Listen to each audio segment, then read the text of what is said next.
Welcome everyone to another episode of What's That Sound? Today's episode we are focusing on Sly and the Family Stone's Just Like a Baby off their album There's a Riot Going On. It was drummed by Greg Arico. Sly Stone produced it. It kind of set the tone for like decades of lo-fi funk music. Let's check it out.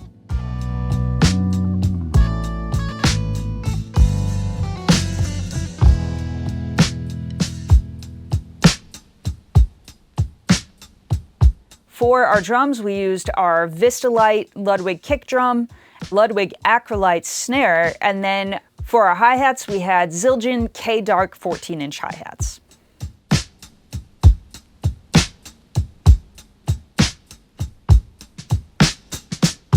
All right, so for the Sly drum sound on this tune, it sounded really simple, right? When we heard it, we could hear that like there wasn't a ton going on as far as mics, right? You can tell that like some of the elements like the cymbals are very distant feeling, right? They don't feel like there's a mic facing them exactly. They feel like they're getting picked up just by chance from some more direct instruments. And then you can also hear that there's very direct kick and snare sounds.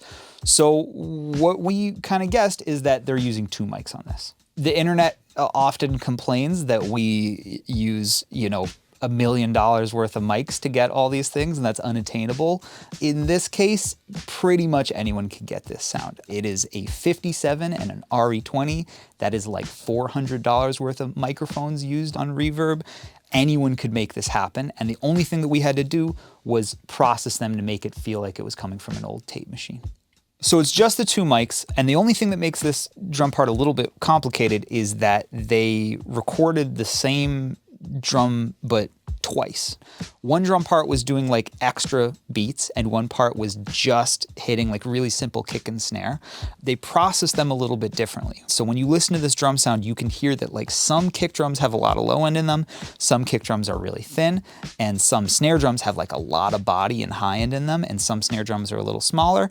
That's because they did two passes, right? So we kept all of our settings the same, and the only thing that we did different was we processed one with the full range where we let all the low end come through and all the high end come through, and we recorded one where we kind of filtered out a little bit of the high end and we filtered out a lot of the low end so it had less punch.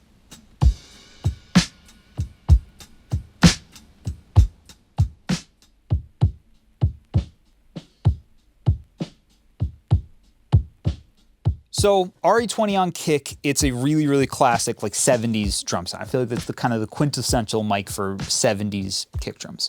The placement of that, because you're only using one microphone, it means the entire sound is just placement, processing, maybe preamp a little bit, but the placement is probably the most important thing. When you stick a microphone inside of a kick drum with an open head, you don't have the limitation of the front head to be limiting where physically in that drum you can put it. When you have a front head, you just have a little porthole, so it's really hard to position it exactly where you want it. But when you don't have the front head, it's kind of like placing a mic on a cabinet for a guitar or something, where it's literally just you have an X and Y axis and you can put it anywhere. We did a little bit of experimenting, right? And this drum sound does not have a super, super pronounced attack. And so in order to get that at the very center of the drum, that is where the batter is. That's where the batter is making contact with the drum head. And that's going to be the brightest point. And as you get further and further away from it, it's going to get darker and darker and darker. So if you want a really dark attack on your kick drum, stick it right on the side and not even necessarily facing the batter, just facing straight on, but going to the side, and it's going to give you a really well-rounded kick drum sound.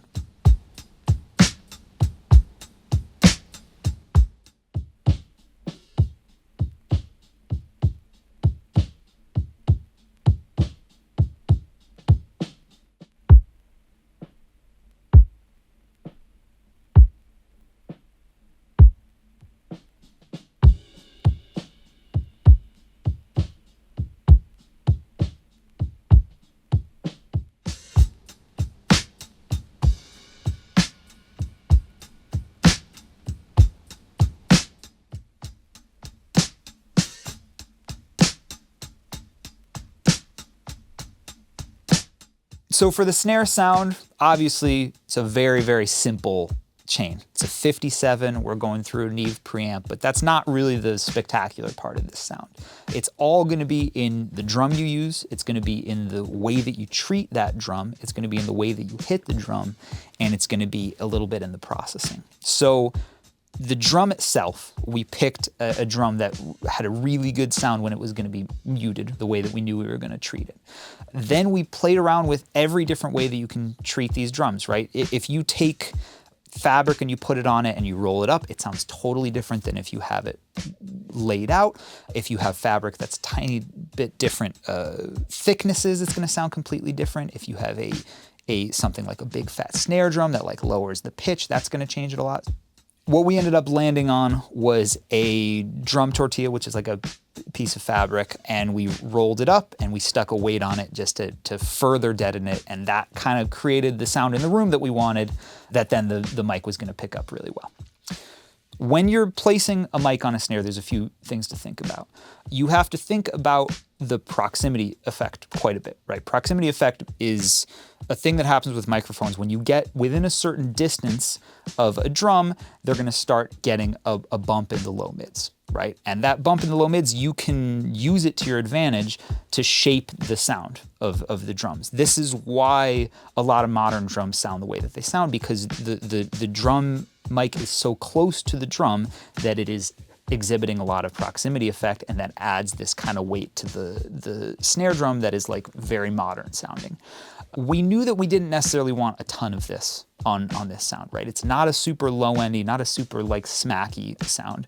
What we did want was a lot of like snap, right? High-end snap off this snare. And the way that we're gonna get that is by facing the mic directly at the point of contact. When you start to angle a snare drum mic, right, where it's getting kind of closer to like a 90-degree angle with the snare, you're gonna start to get a lot more like body, a lot more tone. You're gonna start to get a lot more proximity effect because you're getting closer. But the thing that you start to lose is the like crack snap of the point of contact, right? And on this drum sound, all we wanted was that point of contact. So we took the microphone, we put it just outside of the snare. So it's not directly over the snare, it's just a little bit outside of it. And we faced it at a slight angle, but facing right at the point where the stick was making contact with the head.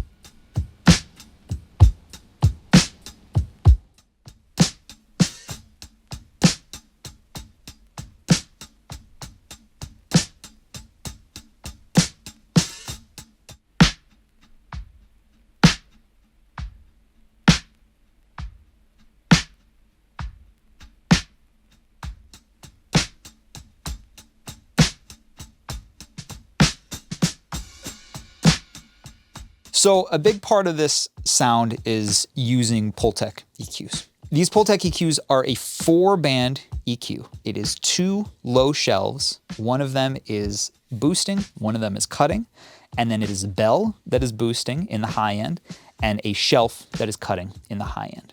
Now, the way that people use this, it is voiced around specific frequencies, but the specific frequencies are slightly off from each other, right? So if you take a Pultec and you set it to 100 hertz and you boost and you cut at the same time, it's actually gonna boost a little bit below 100 hertz and it's actually gonna cut a little bit above 100 hertz, right?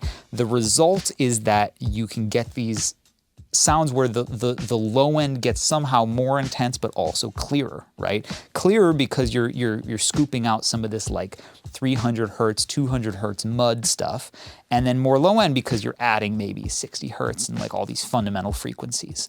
It's used in a very similar way in the high end, where you will boost at a certain frequency and you'll cut at a frequency usually that is above that. In this instance, we boosted at 5K and we cut at 10K.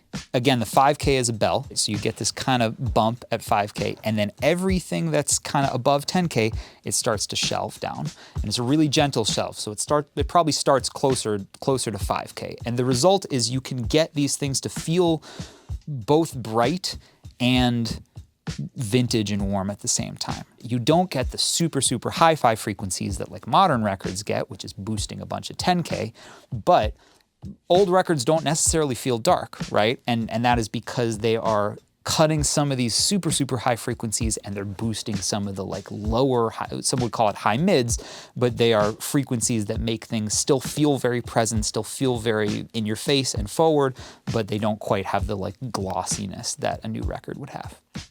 So on top of our Pultecs, all we really added was a ton of different ways of saturating this stuff. This record sounds really old. It sounds kind of lo-fi, so we basically threw every single saturation tape type of plugin that we had in it. We threw in just some straight up saturation. We threw in some tape emulators.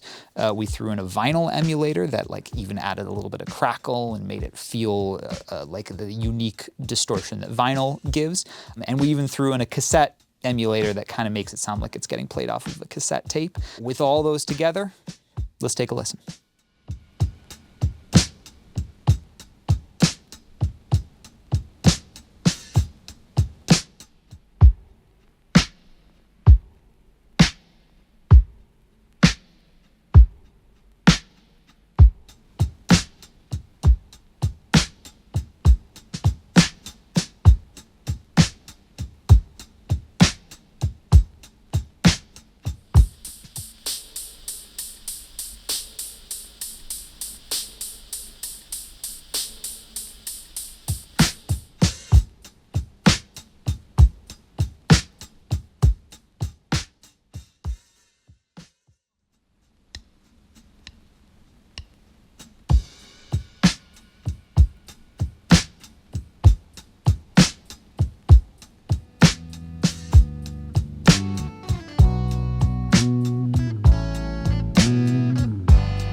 That was Sly and the Family Stone's drum sound. Thank you so much for watching, and as always, please let us know in the comments what other drum sounds you would like to hear us break down. We'll see you next time.